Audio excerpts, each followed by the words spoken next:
Hello everyone, this is Ray and welcome back to the new video. I hope you all are doing great. तो आज सुबह सुबह मैंने नाश्ता किया और आज मेरी 9 बजे से क्लास थी, लेकिन उसके पहले मेरा एक पार्सल आया था। जैसे कि आप लोगों में से कई सारे लोग मुझसे पूछते थे मेरा ऑप्शनल क्या है, आप पढ़ते हुए नहीं दिखते हो। तो एक्चुअली मेरा ऑप्शनल सोशियोलॉजी है एंड मैं इस टाइम उसको नहीं पढ़ी हूँ बिकॉज़ मैंने नेक्स्ट ईयर उसको पढ़ा था। बट अभी रिसेंटली मेरे को पता चला कि महापात्रा सर की नोट्स बहुत अच्छी है, तो इसलिए मैंने वो नोट्स ऑर्डर करी थी। ये था कि आ जाए तब मैं पढ़ूँगी। तो ये नोट्स मैंने ऑर्डर करी थी निरक्त एजुका बुक से। इनकी बुक स्टोर है मुखर्जी नगर में और ये ऑल ओवर इंडिया डिलीवर करते हैं। उसी के साथ साथ किसी भी गवर्नमेंट कॉम्पिटिटिव एग्ज़ाम की प्रिपरेशन, चाहे वो यूपीएससी हो, चाहे वो बीपीएससी हो, बैंकिंग हो, किसी भी एग्ज़ाम का प्लस कोई भी मटेरियल हो, इनसे ऑर्डर करके मंगाया जा सकता है। और इनको कांटेक्ट करना बहुत आसान है। आप व्हाट्सएप पे कांटेक्ट कर सकते हो, मैंने ऊपर नंबर डाल दिया है। आप कॉल करके भी बात कर सकते हो, कहीं भी आप होगे ये डिलीवर हो जाएगा मटेरियल। और जैसे कि मैं भी गांव में रहती थी तो मुझको मटेरियल की बहुत प्रॉब्लम होती थी, स्पेशली मैगजीन, मंथली मैगजीन, क्योंकि गांव में न्यूज़पेपर भी नहीं मिल पाता था और मंथली मैगजीन भी नहीं मिल पा रहा था। तो जिसको भी मंथली मैगजीन वगैरह जो भी चाहिए होगा सब आप ऑर्डर कर सकते हो बहुत अच्छी क्वालिटी में। और इनकी नोट्स भी बहुत अच्छी है, बाइंडिंग क्वालिटी भी बहुत अच्छी है, तो मंगा सकते हो। मैं यहाँ से मंगाई और देख सकते हो नोट्स बहुत अच्छी आई है, बाइंडिंग बहुत अच्छी है और जो पेपर यूज़ किया गया है वो भी मटेरियल बहुत अच्छा है। तो मैं नंबर स्क्रीन पे भी दे रही हूँ और नंबर डिस्क्रिप्शन में भी डाल दे रही हूँ। तो आप लोग कहीं भी हो ज़रूर एक बार ट्राई करना। आप उनको कॉल करना, कॉल पे बस अपना एड्रेस नोट करा देना या फिर व्हाट्सएप पे अपना एड्रेस मैसेज कर देना, तो आपको वो जो है बुक बहुत जल्दी से जल्दी आपको डिलीवर करा देंगे। सबसे अच्छी बात यह है कि बहुत ही रीज़नेबल प्राइस में आपको सारे मटेरियल्स मिल जाएंगे।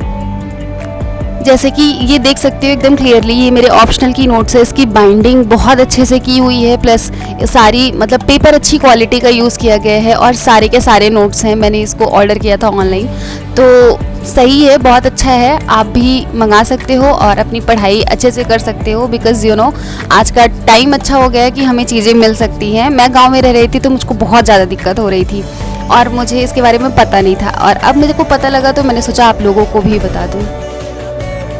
और सुबह के 8 ही बजे आ गया था और 9 बजे मेरे को लाइब्रेरी निकलना था बिकॉज़ आज से मेरी सीसैट की भी क्लास स्टार्ट हो रही है और बाहर झमाझम बारिश हो रही है। थोड़ी सी बारिश रुकी तो हमने सोचा कि अब निकलते हैं बिकॉज़ मैं तैयार व्यार भी हो गई थी, तो मैंने अपना छाता वाता लेके निकल गई।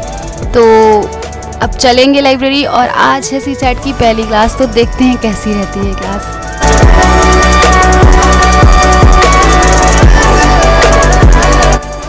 जब सुबह अच्छी होती है तो मेरी खुशी ऐसी होती है। और आज टाइम से लाइब्रेरी आ गए हैं और अब चलते हैं अपनी सीट पे। लेकिन प्रॉब्लम ये रहती है कि अगर आप जल्दी आ जाते हो लाइब्रेरी तो एसी नहीं चल रही होती है और थोड़ी थोड़ी गर्मी लगती है, यू नो। बट बारिश की वजह से पूरा रास्ते में कीचड़ टाइप का था, तो पैर में पूरा मिट्टी विट्टी लग गई थी। तो मैंने सोचा सबसे पहले पैर धुलते हैं एंड देन फिर हम चलेंगे अपनी सीट पे।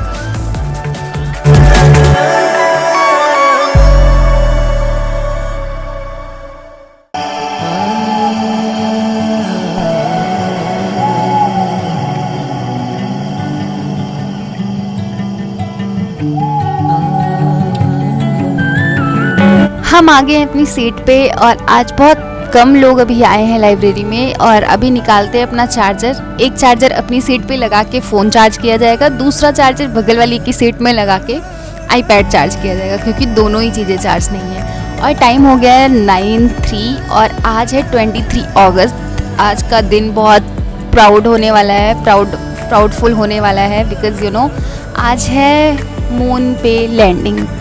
सो वो हम देखेंगे शाम को। और अभी हम करेंगे अपनी क्लास, हमारी पहली सीसैट की क्लास है, लेट्स सी कैसी होती है। तो आज मैथ्स की क्लासेस लगी हुई है, तो मैं मैथ्स की क्लासेस करूँगी एंड देन आपको बताती हूँ कि कैसी क्लास थी और क्या पढ़ा और सीसैट के लिए क्या इम्पोर्टेंट है जो कि आप भी पढ़ सकते हो।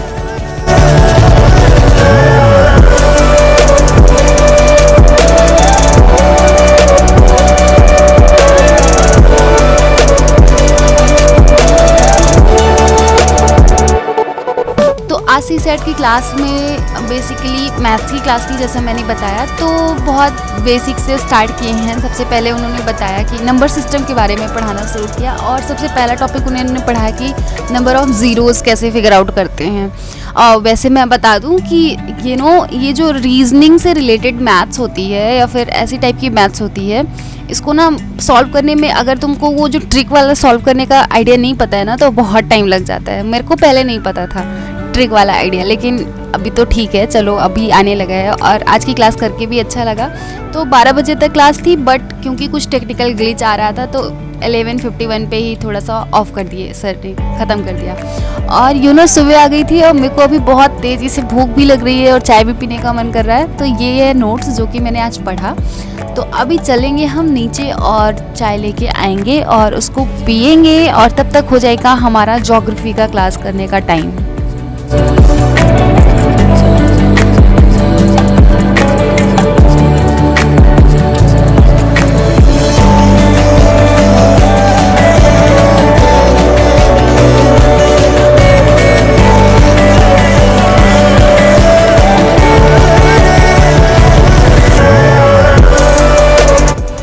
तो रास्ते में मेरे को एक लड़की मिल गई थी जो कि मेरे चैनल को सब्सक्राइब किए हुए थी, और मेरे को ये बात पता नहीं था। तो मैं चाय लाने गई तो वो चाय की शॉप पे थी, एंड देन वो मुझसे बात करने लगी, और फिर हमारी बात हो गई ऑलमोस्ट 20 to 25 मिनट, और आते आते टाइम हो गया 1। तो अभी बिल्कुल भी टाइम नहीं बचा है, चाय पीते पीते ही हम ज्योग्राफी का सेक्शन करेंगे। तो मैंने टोपोग्राफी पढ़ रही थी, मैं बताई थी आपको कि टोपोग्राफी में पढ़ रही हूँ। तो वो सारे टोपोग्राफीज कल की क्लास में ख़त्म नहीं हो पाए थे, क्योंकि बड़ा टॉपिक है और उसमें अलग अलग प्रोसेस क्या है, डिपोजिशनल फीचर्स क्या है, एरोजनल फीचर्स क्या है, तो वो सब पूरा समझा के पढ़ाया जाता है। कैसे मियांडर बनते हैं, कैसे कास्ट बनते हैं, ये वो। एंड कल सर ने बहुत एक इंटरेस्टिंग, नहीं आज ही शायद सर ने एक बहुत इंटरेस्टिंग स्टोरी सुनाई थी। बेसिकली ये स्टोरी नहीं, एक इंसिडेंट है, मतलब कि ये रियल घटना है जो कि 2018 में आई थिंक हुई है। तो थाईलैंड में एक फुटबॉल टीम थी, मतलब बहुत यंग फुटबॉलर थे, 12 to 15 एज के थे, और उनके कोच थे वो 25 ईयर्स के थे ऑलमोस्ट। तो उन्होंने फुटबॉल का मैच ख़त्म किया, एंड थाईलैंड में केव है, 7 केव्स, मतलब साइमल्टेनियसली एक के बाद एक है। तो वहाँ पे लोग एक्सप्लोर करने जाते हैं। तो उन लोगों का मैच ख़त्म हुआ तो उनके कोच ने बोला कि हम चलते हैं केव, और केव घूम के वापस आ जाएंगे देख के। एंड वो लोग फिर चले गए वहाँ पे। तो जो है वो जैसे ही अंदर गए तो थाईलैंड में उस टाइम मानसून बहुत जल्दी आ गया था।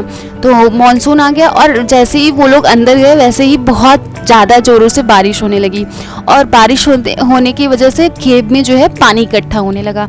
एंड मतलब फिर वो लोग जो है अब उसमें फंस गए, क्योंकि निकल सकते नहीं थे। और जब आप लोग केव के बारे में पढ़ोगे तब आपको पता चलेगा वैसे कैसे क्या होता है उसका प्रोसेस। तो उसमें बहुत ज़्यादा पानी मतलब आते गया।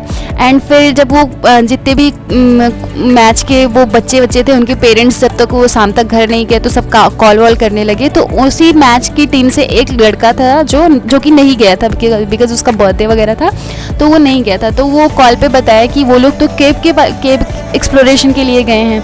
एंड देन फिर सब लोग जाते हैं, लेकिन वो इतना ज़्यादा मतलब वल्नरेबल एरिया था कि वहाँ पे कोई जावा नहीं सकता था निकालने के लिए उनको।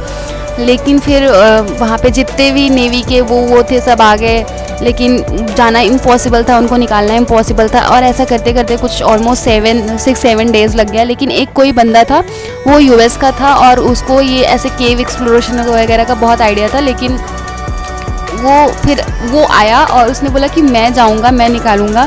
एंड देन फिर वो अपने दोस्तों को कॉल किया, कुछ और एक दोस्त के दोस्त थे, फिर उसको कॉल किए, बुलाया वो। फिर वो लोग अंदर गए सब अपना पहन के। तो वो लोग एक के बाद एक सारी केव को ढूंढते हुए गए। तो सबसे जो लास्ट केव थी उसमें वो सारे लड़के थे, और सारे के सारे ये सब प्रोसेस करने में ऑलमोस्ट मतलब 7-8 डेज़ लग गए थे। बट वो सारे के सारे लड़के जीवित थे। और इसी के साथ साथ चंद्रयान 3 मिशन सक्सेसफुल होता है। सारी लाइब्रेरी में सारे लोग वही देख रहे थे, मतलब लैंडिंग। थाईलैंड केव स्टोरी बड़ी है तो यहाँ पे टाइम की कमी है, इस वजह से सुना नहीं पा रही हूँ, किसी दिन और सुनाऊँ।